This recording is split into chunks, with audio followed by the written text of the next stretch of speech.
Hello everyone, this is Cindy Garcia and this is my week 4 presentation. This week I will be covering Dwight Waldo, Douglas McGregor, and Charles E Lindbloom. Dwight Waldo was a political scientist with strong ideas about public administration. He developed what became New Public Administration. In his book from 1948, he challenged older concepts. On page 139 of our classics books, he talks about the future of administrative theory and how it is dependent on what happens to the world at a large. So, his goal on New Public Administration was relevance, social equity, change, values, client focus, and management workers' relations. He believed that public administration should be more value-oriented and not efficiency-oriented like how Frederick Taylor believed it should be. Waldo's way of thinking is webbed to Weber's theory on bureaucracy. They both believe that organizations should act rationally to achieve their goals. An example of Waldo's theory would be on social services. The mission of social services is to serve, aid, and protect in ways to strengthen, preserve, and encourage the public. So as times continue to change and evolve, so do the needs of the clients. And new policies must be amended and implemented to help better serve the community's needs. Douglas McGregor was an advocate for the human relations approach.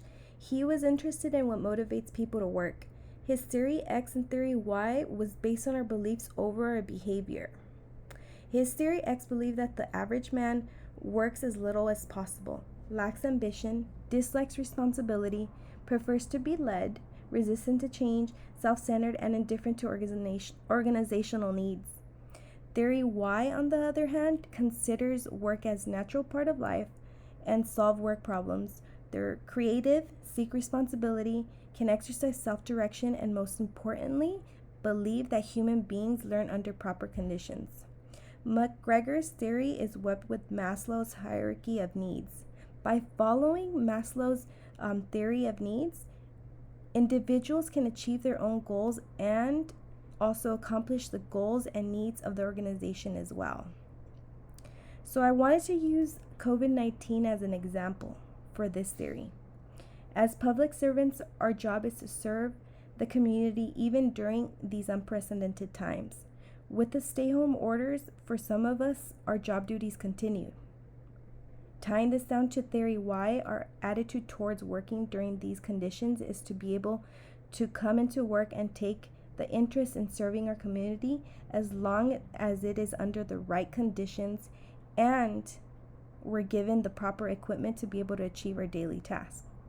So in our office, they gave us a variety of personal protection masks, and they also installed shield barriers so that we can feel protected and safe, not only against the public, but amongst our coworkers as well.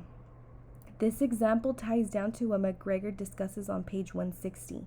He talks about the safety needs of a person. So when a person's safety needs are thwarted, they behave in a way that defeats the organization's purpose. People will not want to perform their duties successfully and efficiently if they don't feel safe. The safety measures are provided.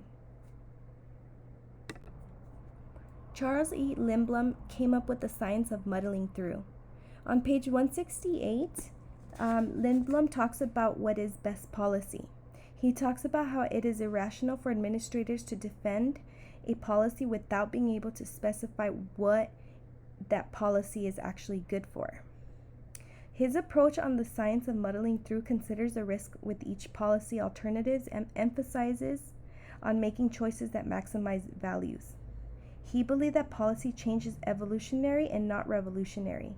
Also, his theory on decision making relates to Taylor's theory on efficiency. Both Lindbloom and Taylor broke down and analyzed the decision-making process to find different techniques to get the job done efficiently while still aiming for a choice that maximizes values.